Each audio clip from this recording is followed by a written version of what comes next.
part of it that is the most key thing is all hazards. I didn't say all tornadoes or all floods or all earthquakes. It's all hazards. Even in your home, a house fire is a disaster. It's a disaster that is very localized, maybe just to your house. It's still a disaster. And emergency management looks at all those aspects, and we're trying to look at keeping everybody safe from everything, as safe as they possibly can. So, all hazards, it's all encompassing. So, the 4 goals that we look at from the City of Copperas Cove perspective of emergency management are saving lives. Number 1 is saving lives. Preventing any injuries from occurring, protecting property, and protecting the environment. The presentations that we're doing today tie in with this all the way around, some way or another. We're tying this whole event that we're doing today, that's going to last for 24 hours, specifically with the element of emergency communications and amateur radio. And anybody here who wants to talk on amateur radio or go on the air and make a transmission, back in the room, you'll have an opportunity to do that. Just go up there and tap them on the shoulder and say, hey, I'd like to do this. We can do ham radio tests here, so if somebody gets enough of a bite of that and they go, wow, that's really cool, I want to do amateur radio. We've got a crew here in town who can test you. We don't make any money. We volunteer our services. The only cost is the cost that is required to earn the license, and it's not negotiable. It is the price that it is. But we don't get any of that money. It's passed right on up, higher level. So these are our goals that we're looking at all times. Everything that we're trying to do is focused around these things, with saving lives is number 1. There's actually 5 phases of emergency management that we're working in all the time, 24 hours a day, 365 and a quarter days of the year, whatever the case may be. It has prevention, mitigation, preparation, response, and recovery. And regardless of where we plug into this situation, whatever the situation is, we have to consider all 5 phases. We're having to do this all the time. We're having to ready ourselves. We're having to look at the worst case scenario. We're trying to do right now, by having this discussion and what we're doing with this event today, we're working really on the prevention side of it by educating our citizens and all of those folks that come, and we're trying to make sure that everybody understands how we can prevent something bad or catastrophic from occurring in our own lives, in our own community, in our own home. Mitigation. That's one of the things that the Forest Service does a real good job of, is they're trying to mitigate. And they're trying to do things, and I'm not going to steal their thunder because you want to go and talk to them and get more information, but think about these houses that have got trees grown up all the way around them. Cedar trees, brush that's 3 foot tall, this, that, and the other. They're going to be able to talk to you about having a space between yourself and all of that the grass and the brush and this, that, and the other, so that if a wildland fire does occur, you can hopefully prevent your house from burning down. And you're going to take some mitigation efforts to be able to do that. Of course, there's preparation, there's response. Everybody should know what response is. That is, a disaster has occurred and we're going. We're going to go help. We're going to go take care of it. And then recovery. We had a little storm down in the Gulf of Mexico last year, right? Just a little storm. Affected a few 100,000 people? Do you think that everything is good to go back down there, down on the coast? Think everything's good to go? Everybody's back into their houses, they bought all new stuff because they had good insurance, and their lives are all good to go, right? Yeah. Not at all. They probably won't be recovered from that for years. Years to come, it'll probably take them to recover from that. And there are some people who will never recover from what happened. And emergency management looks at that. The emergency management officials are the ones that are coming in there to try to help out, to try to make for sure that people get their lives back. Disasters do happen, no doubt about it. Are we ready? Are you ready? The big thing is, are you ready? Well, if you're here, you're trying to get ready, which is an outstanding thing. This right here is a flood situation up in Fargo, North Dakota.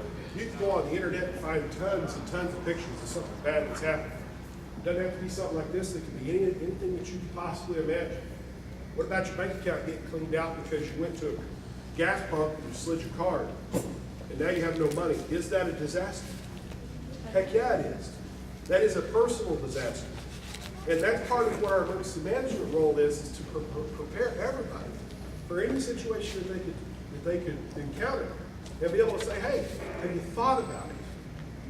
If we say, hey, have you thought about it, and you think about it, and you notice a skimmer the next time you go to the gas pump, have we done our job? Sure, because the trickle-down effect is this. If you end up having no money, and then a disaster occurs, and you don't have any money to put gas in your car to drive out of the path of the storm, is that not a big disaster? Then you're going to turn around and you're going to look, and you're going to, who's going to put gas in my car, and where can I get on a bus to get a ride or something? So it could be a disaster. One little piece could make it turn into something big. Here's another one here. We don't want this to happen, and that's what we do. We're trying to say, hey, be prepared, think ahead. And I go back to the most recent disaster that we experienced because it's the easiest to relate to. Did the people along the Gulf Coast of Texas have warning that there was a storm coming? Absolutely they did. How much warning did they have? Like a week. Like a week. And that right there is a big thing. I'm going to talk to you about that here in just a second. They had a week. And there was still tons of people who had to get rescued and saved because they were on the attic or in the roof of their house or in their attic or whatever. They were in there because of whatever reason. They didn't think it was going to happen to them. Maybe the water rose too rapidly. Maybe they didn't pay attention and didn't know that there was going to be a disaster coming. I don't know. There's many different reasons, and I don't blame any of them. But we really try to talk about be prepared, look ahead. This is bad, okay? This is obviously very bad. And you know what? Honestly and truly, a person is just as important as their pet. Because I guarantee you that you know somebody, and you may be that person yourself, who you won't leave your pet behind. That is a big situation that we have to be worried about. So, imagine if a tornado struck our community. How would you respond to that? And I don't mean how would you respond to go help other people. I mean, how would you respond in your own household to that particular situation? Would you have a plan? Marion, can I have one of your bags? Would you have a plan? Would you have your stuff ready to go? It's kind of some of that off-cuff stuff. I remember she walked in with a full bag. Even the checklist. And then for medication too. And medication too. But would you have a bag with your stuff in it? A ready or not bag. This is the emergency bag that you go, oh my God, I've got to leave now. Grab the bag, and you did this when it wasn't time to worry. And you had things such as food and water and papers and this, that, and the other. And it was, all right, I'm ready to go. I've got the things that I got to have. How many of y'all have that? So I can tell you this. You raise your hand. Good job. All right. But a lot of people don't. Wouldn't you agree? And the cool thing is, Marion's got these bags, she's got papers, and she can tell you all about this later. One of the things about our presentations today, they're intended to be short, and they're intended to entice you to learn more. Find what interests you and learn more. You want to learn more about a bag? Then get a bag, because I guarantee you she's got a bunch of them over there. Go to Marion and let her talk to you and let her help you get a plan together. That's part of what we're trying to tell y'all to do is prepare. Okay? What type of problems will our community face if we end up having a tornado here? Golly, that could happen. Okay, that's a church. We have a loss of electricity, loss of water, disruption of our transportation routes, broken gas lines, telephone communications, cellular. You know, one of the things that occurs when a big disaster occurs, these become useless because everybody's on them and they're doing this or they're doing this. I'm going to tell you something. These become useless. And then if you end up cutting the line that ties, and I'm only speaking specifically of Copperas Cove, but you can put any name in there. You cut the line that feeds the cell towers in our community, then these things become absolutely useless for a long time. Okay?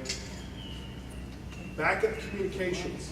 And that's kind of where, when you tie that in, that's kind of what we're doing with this ham radio thing. We got antennas up out back. We've had those up and we're on the air. And we're trying to make contact with as many people as we can for 24 hours. And we tie this in together for our disaster management stuff.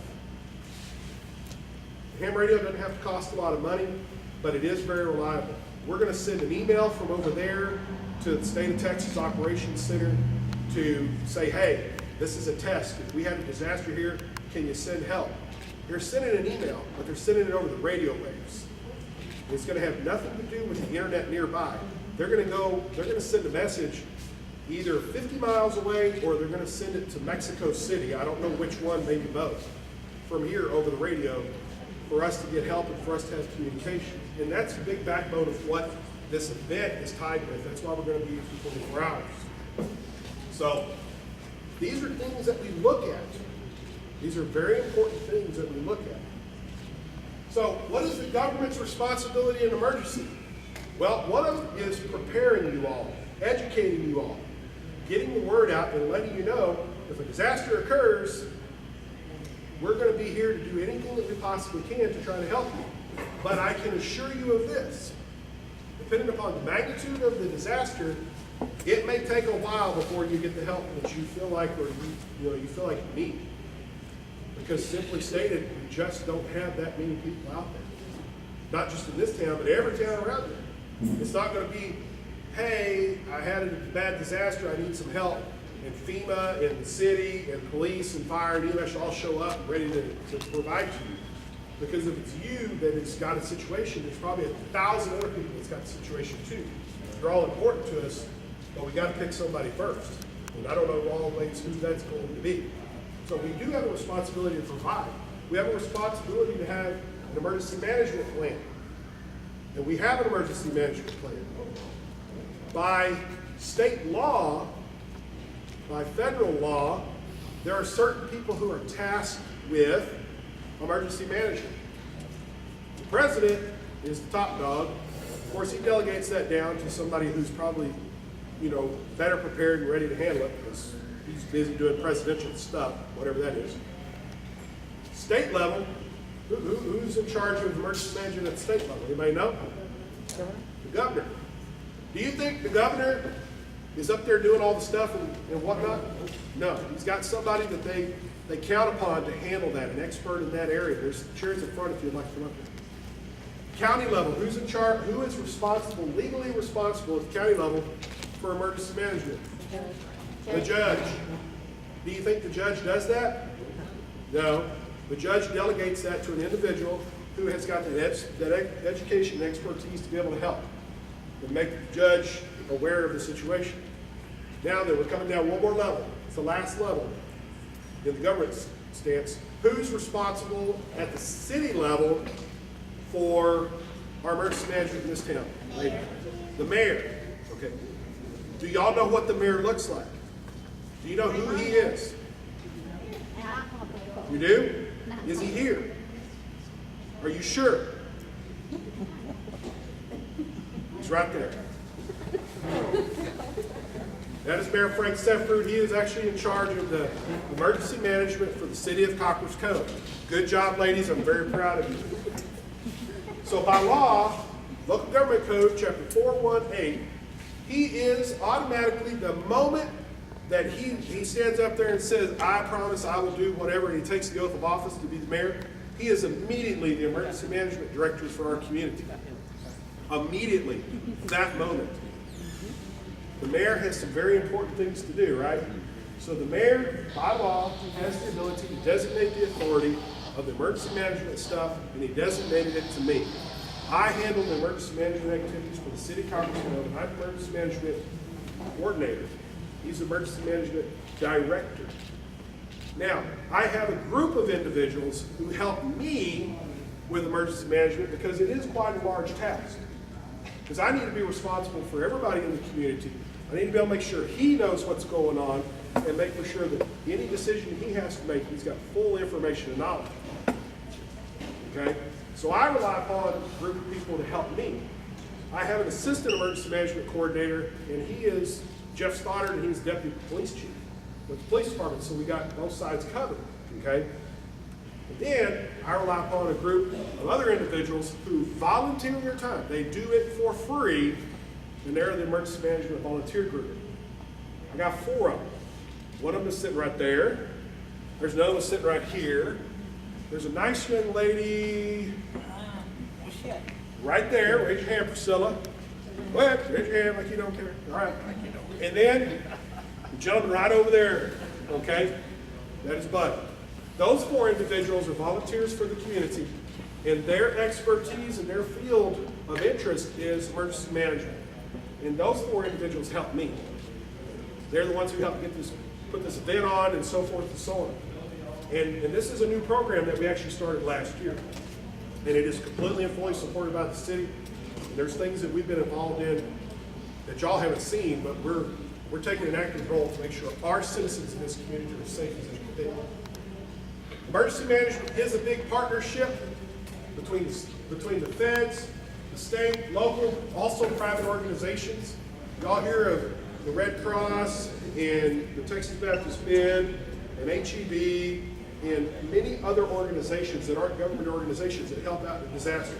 Emergency management is about having a big network of people helping.